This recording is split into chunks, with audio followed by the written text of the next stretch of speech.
Cristo Ansanjón, que vino a darnos el árbol de la vida. Con el título de este sermón, estudiemos la historia del huerto del Edén sobre el árbol de la ciencia del bien y del mal y el árbol de la vida. No es exagerado decir que los 66 libros de la Biblia están velados por un profundo misterio. Por eso está escrito en Apocalipsis capítulo 22 que nunca debemos añadir ni quitar nada de la Biblia. En el capítulo 5 de Apocalipsis está claramente escrito que a menos que venga la raíz de David, nunca se podrán desatar los 7 sellos de la Biblia. La Biblia no es la obra de los hombres. Por eso, ¿a quién necesitamos para entender correctamente lo que se esconde en la Biblia? ¿Quién debe venir? Dios debe venir.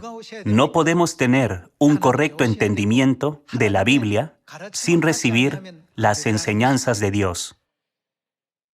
Permítanme darles un ejemplo. Una madre oraba a Dios día y noche para que su hijo se convirtiera en una persona justa. Mientras oraba sinceramente a Dios, sin saberlo, sus lágrimas corrían por su rostro. En eso, una lágrima cayó en un pequeño tubo de ensayo de vidrio. Un maestro presentó el tubo de ensayo de vidrio que contenía la lágrima sincera de la madre y explicó su significado a sus alumnos. Alumnos, el tubo de ensayo de vidrio que ven ante ustedes contiene una lágrima de una madre. Preguntó, ahora, si analizamos los componentes de esta lágrima, ¿qué elementos podrían estar dentro de ella? Continuó, desde una perspectiva física, las lágrimas se componen de agua y una pequeña cantidad de sales. Sin embargo, ¿no creen que hay algo más dentro de ella? El maestro volvió a preguntar a los alumnos, dentro de esta única lágrima se encuentra el más sincero amor de una madre por su hijo. ¿Podrían extraer ese amor utilizando alguna herramienta científica? ¿Alguien puede extraerlo? El corazón ansioso de una madre, el amor sincero y la dedicación de una madre por su hijo están en esa lágrima, pero es imposible extraerlos de ella. Mientras pensamos en este asunto, hoy examinemos cuidadosamente la profunda voluntad de Dios escondida en la Biblia como parábolas. ¿Qué esfuerzos hizo Dios mismo por nosotros al venir a esta tierra? Por muchas veces que analicen los componentes de la lágrima, es imposible captar el amor y el sacrificio que hay en ella. Sin embargo, dentro de esa lágrima se infunden numerosos elementos. En ella se mezcla el corazón sincero de la madre, junto con la profunda devoción y amor por su hijo. Esto es algo que no se puede extraer con ninguna herramienta. Hoy debemos comprender la devoción, el sacrificio y el amor del Padre y la Madre celestiales que vinieron a esta tierra para darnos el árbol de la vida. Debemos comprender, esto es lo mucho que nos han apreciado y amado. El Padre y la Madre celestiales salvan a sus hijos desgarrando su carne y derramando su sangre. Debemos reconocer claramente que este inmenso amor está impregnado en la Biblia. Hoy, con respecto a este asunto, echemos un vistazo a las palabras de la Biblia. Veamos el libro de Génesis capítulo 2, versículo 16. En el capítulo 2, versículo 16 está escrito, y mandó Jehová Dios al hombre, diciendo, de todo árbol del huerto podrás comer, mas del árbol de la ciencia del bien y del mal no comerás, porque el día que de él comieres, ciertamente morirás. Dios dijo, de todo árbol del huerto podrás comer, mas del árbol de la ciencia del bien y del mal no comerás, porque el día que de él comieres, ciertamente morirás. Sin embargo, Adán y Eva fueron engañados por la serpiente y comieron del árbol de la ciencia del bien y del mal. Como resultado, ya no pudieron permanecer en el huerto del Edén y fueron expulsados. Qué lamentable situación, ¿cierto? Pasemos al capítulo 3. Capítulo 3, versículo 1. Pero la serpiente era astuta, más que todos los animales del campo que Jehová Dios había hecho, la cual dijo a la mujer: ¿con que Dios os ha dicho, no comáis de todo árbol del huerto? Y la mujer respondió a la serpiente: del fruto de los árboles del huerto podemos comer, pero del fruto del árbol que está en medio del huerto, dijo Dios, no comeréis de él, ni le tocaréis, para que no muráis.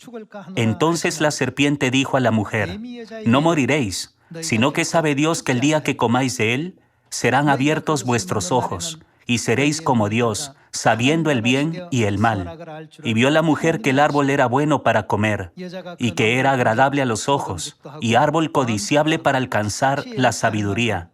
Y tomó de su fruto, y comió, y dio también a su marido, el cual comió así como ella. Entonces fueron abiertos los ojos de ambos, y conocieron que estaban desnudos. Entonces cosieron hojas de higuera, y se hicieron delantales. De esta manera, Adán y Eva, quienes fueron engañados por Satanás, comieron del árbol de la ciencia del bien y del mal, y se convirtieron en seres mortales destinados a morir. Como está escrito en Romanos capítulo 7, miserable de mí, ¿quién me librará de este cuerpo de muerte? Aunque se arrepientan y sientan remordimiento por sus acciones, ya han violado la ley de Dios, lo cual les impide retornar a su vida previa en el huerto del Edén. No obstante, el árbol de la ciencia del bien y del mal no era el único en el Edén. El árbol de la vida también se encontraba allí. Se podría pensar que, incluso si alguien pecara al comer del árbol de la ciencia del bien y del mal, si tuviera la oportunidad de comer del árbol de la vida, ¿no podría restaurar su vida anterior? Precisamente por esta razón, Dios impidió el acceso al árbol de la vida para aquellos que pecaron. Veamos el capítulo 3, versículo 22. Génesis capítulo 3, versículo 22. Y dijo Jehová Dios: he aquí el hombre es como uno de nosotros, sabiendo el bien y el mal. Ahora pues, que no alargue su mano, y tome también del árbol de la vida, y coma y viva para siempre. Necesitamos observar detalladamente las características de estos dos árboles. Dios creó el árbol de la ciencia del bien y del mal como un árbol que conduce a los que lo comen a la muerte. ¿Y qué hay del árbol de la vida? Dios lo creó como un árbol que guía a los que lo comen a la vida eterna. Continuemos con el versículo 23. Y lo sacó Jehová del huerto de Edén para que labrase la tierra de que fue tomado. Echó pues fuera al hombre y puso al oriente del huerto de Edén querubines y una espada encendida que se revolvía por todos lados para guardar el camino del árbol de la vida. Aunque Adán y Eva querían acercarse al árbol de la vida, ¿quiénes estaban ahí? ¿Qué hacían aquellos querubines? Por la orden de Dios, ellos sostenían espadas encendidas que se revolvían por todos lados y guardaban el camino al árbol de la vida para que nadie pudiera acercársele. Si la humanidad tuviera la oportunidad de comer del árbol de la vida mencionado en el huerto del Edén, podrían liberarse del pecado que ha sido transmitido desde Adán y Eva. ¿Acaso el pecado original de Adán no continúa heredándose y transmitiéndose a toda la humanidad hasta la actualidad? Para erradicar el pecado original es necesario que toda la humanidad coma del árbol de la vida. Es posible que tengan diversas preocupaciones e inquietudes.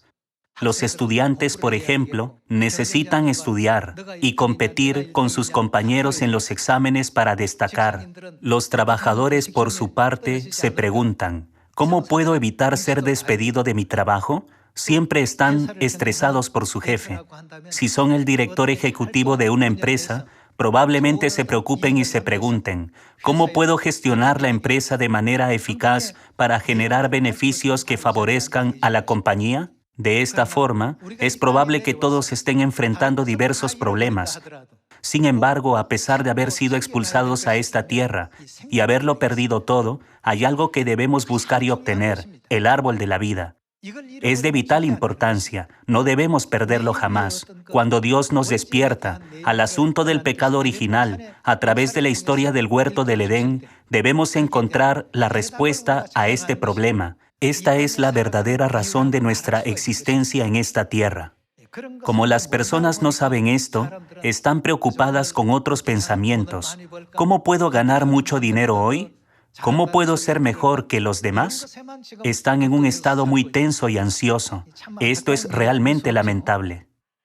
Como está escrito en Génesis, ya que el origen del pecado se puede atribuir al árbol de la ciencia del bien y del mal, entonces el árbol de la vida se convierte en una preciosa llave que ayuda a resolver todos los asuntos del pecado. Por eso, en la Biblia está escrito, y esta es la promesa que Él nos hizo. ¿Cuál es?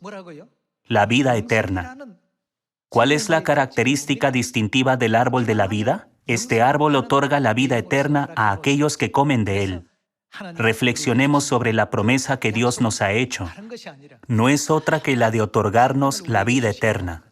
En otras palabras, ¿qué es lo que Dios nos concederá? Pensemos ahora en la historia del huerto del Edén. Al final, sin el árbol de la vida eterna no podrá ser otorgada. Por esa razón, Dios nos prometió la vida eterna, ¿verdad? En cuanto a nuestra fe, puede existir diversos tipos de fe, pero sin la restauración del árbol de la vida, que es el elemento más fundamental, incluso 100 años en la vida de fe resultarían en vano y carecerían de sentido. Esto se debe a que sin él nadie puede ser liberado del pecado. Entonces, ¿cuál es la realidad del árbol de la vida que ha permanecido oculta? Profundicemos en la realidad del árbol de la vida. Vayamos al libro de Juan, capítulo 6. Veamos el versículo 53. Jesús les dijo, de cierto os digo, si no coméis la carne del Hijo del Hombre y bebéis su sangre, ¿qué no tienen? No tenéis vida en vosotros. El que come mi carne y bebe mi sangre, ¿qué obtiene? Tiene vida eterna. Aquí debemos prestar atención al término vida eterna.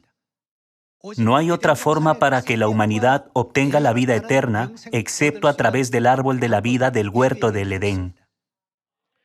Sin embargo, hace 2000 años, cuando Jesús vino a esta tierra, teniendo piedad de la humanidad, ¿qué enseñanza predicó?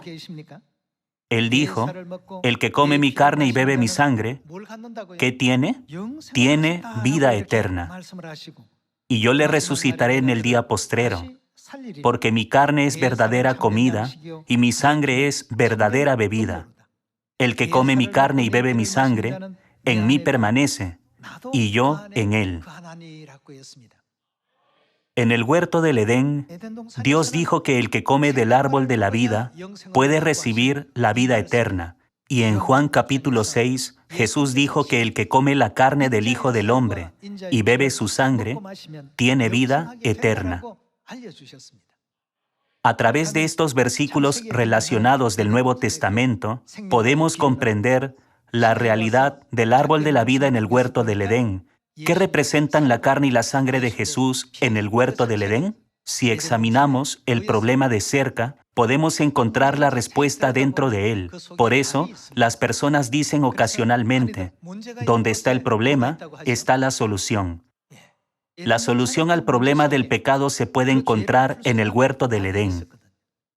Ya que está escrito que en el huerto del Edén no hay otro camino a la vida eterna que el árbol de la vida, ¿qué representan la carne y la sangre de Jesús en el huerto del Edén? Podemos confirmar que la carne y la sangre de Jesús representan el árbol de la vida. El Antiguo Testamento es una sombra y el Nuevo Testamento es la realidad. El árbol de la vida en el huerto del Edén es una sombra. ¿Cuál es la realidad del árbol de la vida? Cristo promete dar vida eterna a toda la humanidad a través de su preciosa carne y sangre, que es la realidad del árbol de la vida. Entonces, ¿cómo podemos participar de la carne y la sangre de Jesús? Si esto se malinterpreta, puede ocurrir una persecución como ocurrió con la iglesia primitiva. En la época de la iglesia primitiva, cuando muchos gentiles perseguían e infligían intensas torturas a los cristianos, los acusaban diciendo: los cristianos consumen carne humana, son una organización extremadamente malvada. Marcaron a los cristianos con rumores tan malvados y los arrastraron por todo el Coliseo, haciéndolos comida para leones y candelabros humanos. De esta manera, estigmatizaron a los cristianos como herejes y los exterminaron. Jesús dijo: el que come la carne del Hijo del Hombre y bebe su sangre, tiene vida eterna. Esta enseñanza fue guardada y transmitida en la iglesia primitiva. Entonces, ¿cómo podemos comer y beber la carne y sangre de Cristo? Vayamos al libro de Mateo capítulo 26. En Mateo capítulo 26, versículo 17 está escrito: el primer día de la fiesta de los panes sin levadura, vinieron los discípulos a Jesús, diciéndole: ¿dónde quieres que preparemos para que comas la Pascua? Y él dijo: id a la ciudad a cierto hombre, y decidle: el maestro dice, mi tiempo está cerca, en tu casa celebraré la Pascua con mis discípulos. Y los discípulos hicieron como Jesús les mandó, y prepararon. ¿Qué prepararon? La Pascua.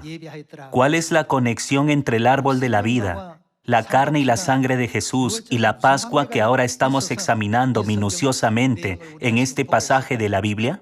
Encontremos la respuesta en el versículo 26. Versículo 26.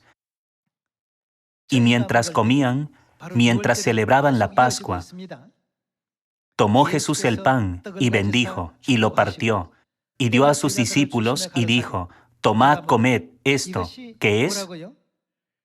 Es mi cuerpo. Él otorgó el valioso significado al pan de la Pascua como su santo cuerpo. Versículo 27. Y tomando la copa, el vino de la Pascua se encuentra en la copa.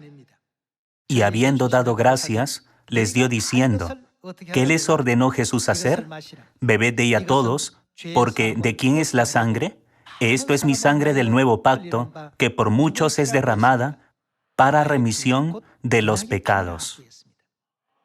Examinemos los versículos de Juan capítulo 6 y Mateo capítulo 26 como versículos relacionados. Jesús dijo: el que come la carne del Hijo del Hombre y bebe su sangre tiene vida eterna.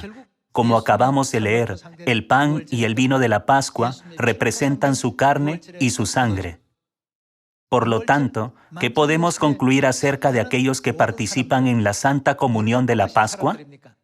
Son aquellos que comen la carne y beben la sangre de Jesús. De esta manera, participan de la promesa de Jesús de otorgarles la vida eterna. En esencia, la Pascua es el árbol de la vida del huerto del Edén.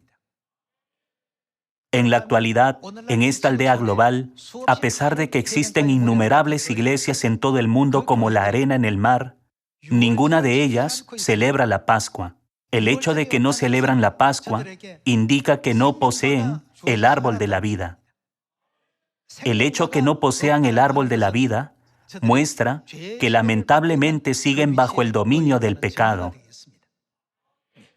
La Pascua es la verdad que nos libera del poder del pecado y de la muerte, ¿cierto? También nos libera del poder de las tinieblas, ¿verdad? La Pascua nos abre el camino hacia la vida y nos permite obtener la vida eterna, ¿no es así? Entonces, ¿qué es lo que más necesitan los seres humanos? No son las posesiones materiales, ni los conocimientos académicos, ni el aplauso o la admiración de las personas. Ninguna de estas cosas puede garantizar la entrada al reino de los cielos. El reino de los cielos es un lugar al que solo se puede acceder a través de la verdad del árbol de la vida, ¿cierto? Por esta razón, Dios vino a la tierra y estableció la ley de la verdad, la Pascua. Además, la elevó al nivel de ser el nuevo pacto. Pasemos al libro de Lucas capítulo 22, versículo 7. Veamos el capítulo 22, versículo 7. Llegó el día de los panes sin levadura, en el cual era necesario sacrificar el cordero de la Pascua, y Jesús envió a Pedro y a Juan diciendo, «Id, preparadnos la Pascua para que la comamos». Vayamos al versículo 13. Fueron pues y hallaron como les había dicho, y prepararon la Pascua. Cuando era la hora, se sentó a la mesa, y con él los apóstoles, y les dijo, ¿qué deseó Jesús comer ansiosamente? ¿Cuánto he deseado comer con vosotros esta Pascua antes que padezca? ¿Pueden entender por qué Jesús deseaba ansiosamente comer esta Pascua con sus discípulos? Es porque sin la Pascua no hay solución para los pecados de la humanidad. La llave más importante para entrar en el reino de los cielos está dentro de esta verdad de la Pascua. Por eso Jesús dijo, «¿Cuánto he deseado comer con vosotros esta Pascua?» Solo entonces el camino al árbol de la vida, que había sido bloqueado, finalmente se abrirá. Veamos la escena de la celebración de la Pascua. Es lo mismo que leímos en el Evangelio de Mateo. Veamos el versículo 19. Versículo 19.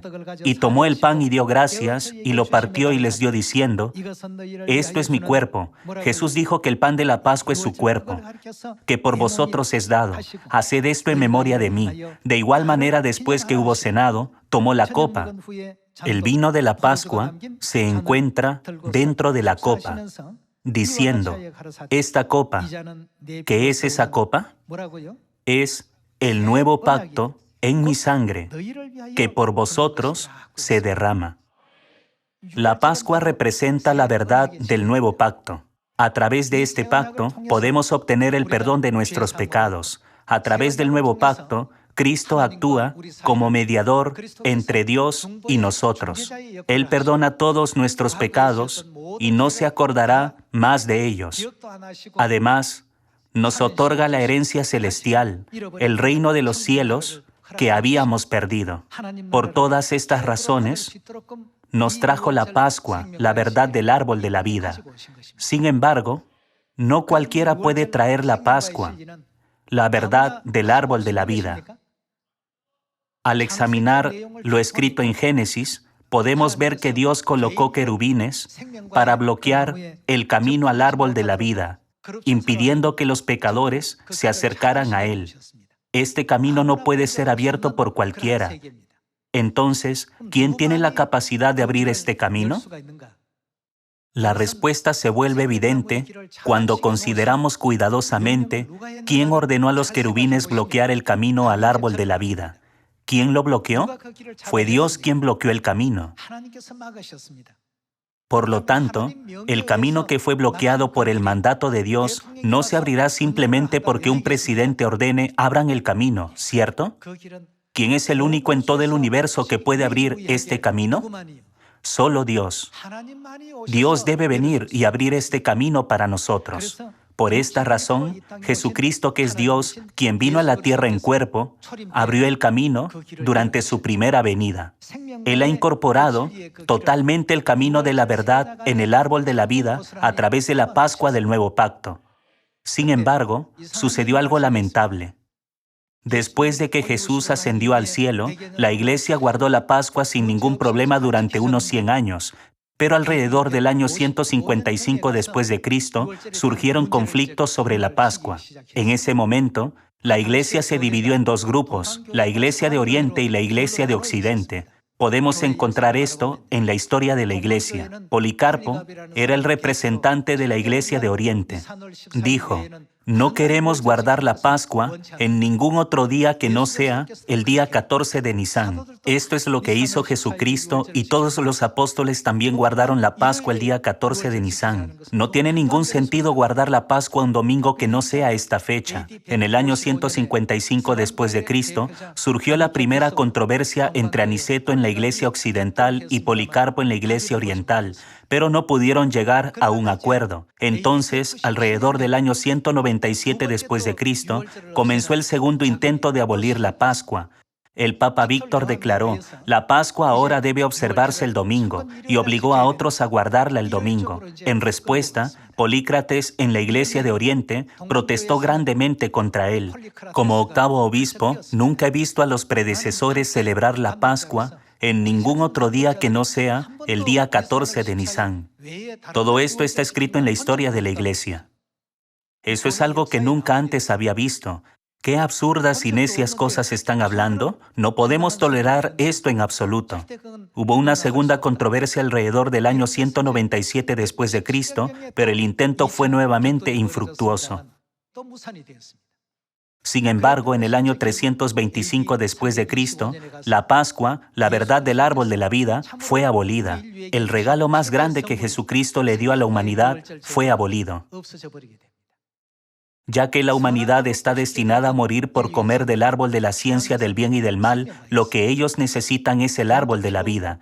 Lo que necesitan no es dinero o algún tipo de educación, ni fama, ni poder. Sin embargo, hubo persistentes esfuerzos e intentos por abolir la verdad del árbol de la vida, la Pascua, en los años 155, 197 y 325. Al final, el emperador romano Constantino reunió a todos los obispos, es decir, pastores en términos modernos, tanto de las iglesias de Oriente y Occidente, y con su autoridad como emperador, abolió la Pascua en el Concilio de Nicea, en el año 325 después de Cristo. La abolición de la Pascua significa la ausencia de esperanza para la humanidad. Para la humanidad que pecó en el cielo y fue arrojada a esta tierra, el elemento más esencial es la Pascua del nuevo pacto que Jesús concedió a la humanidad como regalo.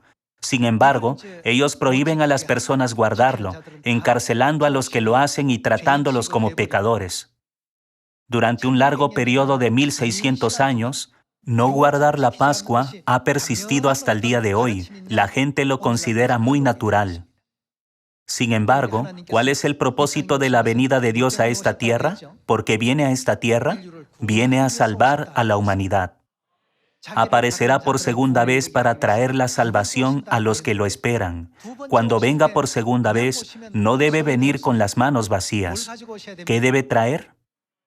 Debe traer el árbol de la vida en el huerto del Edén para redimir a la humanidad de sus pecados. Por tanto, cuando venga a esta tierra por segunda vez, deberá traer la Pascua, la verdad del árbol de la vida.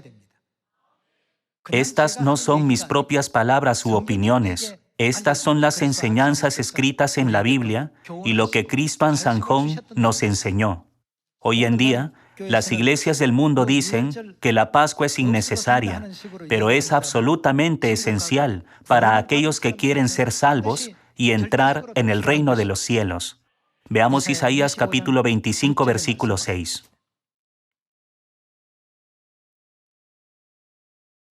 Y Jehová de los ejércitos hará en este monte a todos los pueblos banquete de manjares suculentos, banquete de vinos refinados, de gruesos tuétanos. ¿Y de qué más se preparará? De vinos purificados. ¿Qué tipo de vino es? ¿Cuánto tiempo lleva almacenado? Este se ha almacenado durante más de 1600 años. Dios preparará un banquete de vinos refinados y destruirá la muerte para siempre. En los 66 libros de la Biblia, ¿cuál es el vino que tiene la promesa de destruir a la muerte para siempre? Este es el que Jesucristo utilizó al establecer el nuevo pacto, diciendo, «Cuánto he deseado comer con vosotros esta Pascua». Entonces, ¿qué significa cuando Dios dice, «Destruiré a la muerte para siempre»? Significa que nos otorgará la vida eterna. En verdad, la Pascua es un regalo inmensamente precioso para la humanidad. Aquellos que aspiran a entrar en el reino de los cielos deben sin duda vivir de acuerdo con esta verdad. Veamos el capítulo 25 una vez más.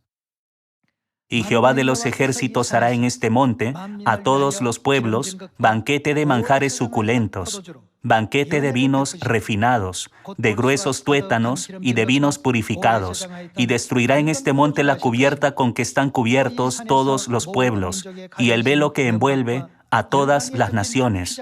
Destruirá a la muerte para siempre. Está escrito que Dios destruirá la muerte para siempre con este vino. Este vino se refiere al vino de la Pascua. Ya sabemos muy bien que solo el vino de la Pascua tiene tal promesa.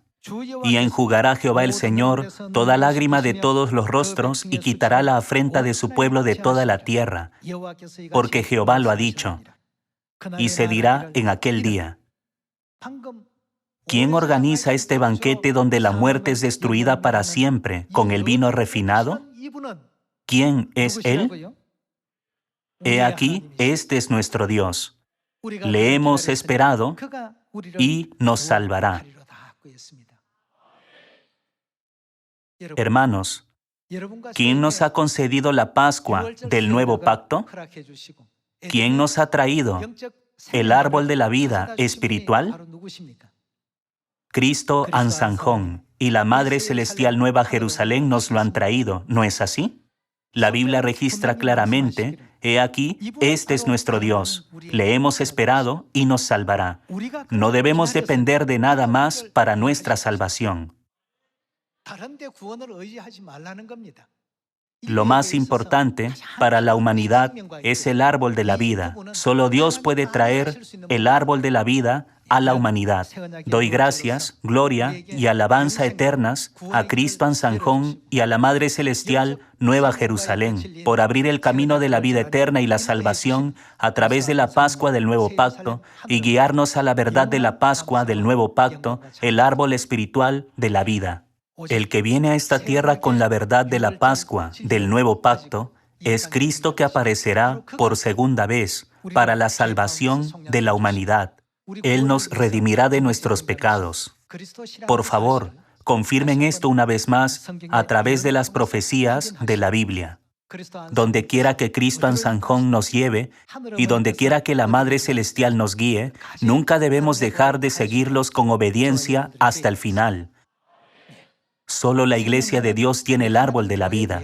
El Padre y la Madre Celestiales nos han llamado a la verdad y nos han permitido conocer la verdad de la Pascua del Nuevo Pacto. Expresémosles nuestra profunda gratitud, honor y alabanzas durante este alegre y lleno de gracia día de reposo.